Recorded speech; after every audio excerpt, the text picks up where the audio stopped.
বড় স্বস্তি। বাণিজ্যিক গ্যাসের উপর সমস্ত বিধি নিষেধ তুলে নিল কেন্দ্রীয় সরকার। এলপিজি সংকটের ফলে বাণিজ্যিক রান্নার গ্যাসের উপর যে কড়া বিধিনিষেধ চাপানো হয়েছিল তা পুরোপুরি তুলে নিয়েছে মোদী সরকার। এখন থেকে নন ডোমেস্টিক বা বাণিজ্যিক এলপিজি সরবরাহ আবার আগের মতোই স্বাভাবিক হয়ে যাচ্ছে। দেশের অভ্যন্তরে এলপিজি উৎপাদন বৃদ্ধি পেয়েছে। পশ্চিম এশিয়ার পরিস্থিতির উন্নতি হওয়ায় হরমুজ প্রণালী আবার স্বাভাবিকভাবে খুলে গিয়েছে। এর ফলে বিদেশ থেকে এলপিজি আমদানিও সহজ হয়েছে। ফলে তুলে নেওয়া হয়েছে বিধিনিষেধ।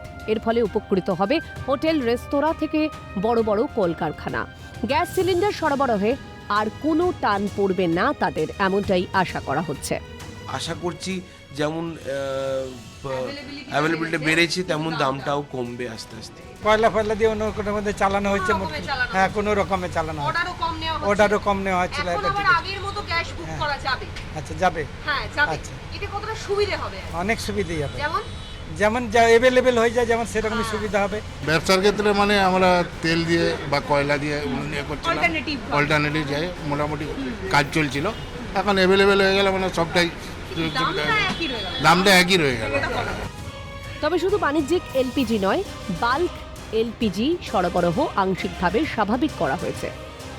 আগের চেয়ে 50% বাল্ক এলপিজি পুনরায় সরবরাহ করার অনুমতি দিয়েছে সরকার। মধ্যপ্রাচ্যে ভূ রাজনৈতিক উত্তেজনার কারণে বিশ্বজুড়ে জ্বালানি সরবরাহের টান পড়েছিল। ভারতের বাজারে যাতে সাধারণ মানুষের রান্নার গ্যাসের অভাব না হয় তাই অত্যাবশ্যকীয় পণ্য আইন বাণিজ্যিক গ্যাসের উপর বিধিনিষেধ জারি করে কেন্দ্র। পেট্রোলিয়াম মন্ত্রকের মতে দেশের অভ্যন্তরে এলপিজি উৎপাদন বৃদ্ধি পেয়েছে। পাশাপাশি পশ্চিম এশিয়ার পরিস্থিতির উন্নতি হওয়ায় হরমুজ প্রণালী আবার স্বাভাবিকভাবে খুলে গিয়েছে। মধ্যপ্রাচ্যের উত্তেজনার সময় নির্দেশ দেওয়া হয়েছিল C3 ও C4 হাইড্রোকার্বন স্ট্রিমগুলোকে পেট্রোকেমিক্যাল ও অন্যান্য ডাউনস্ট্রিম ব্যবহারের পরিবর্তে মূলত এলপিজি উৎপাদনের কাজে ব্যবহার করতে হবে। এবার সেই বিধিনিষেধও শিথিল করার সিদ্ধান্ত নিয়েছে কেন্দ্র। ফলে C3 ও C4 স্ট্রিম আবার পেট্রোকেমিক্যাল ও অন্যান্য শিল্পে ব্যবহার করা যাবে। তবে একটি শর্ত দেওয়া হয়েছে, দেশে প্রতিদিন অন্তত 40 টিএমটি এলপিজি উৎপাদন বজায় রাখতে হবে।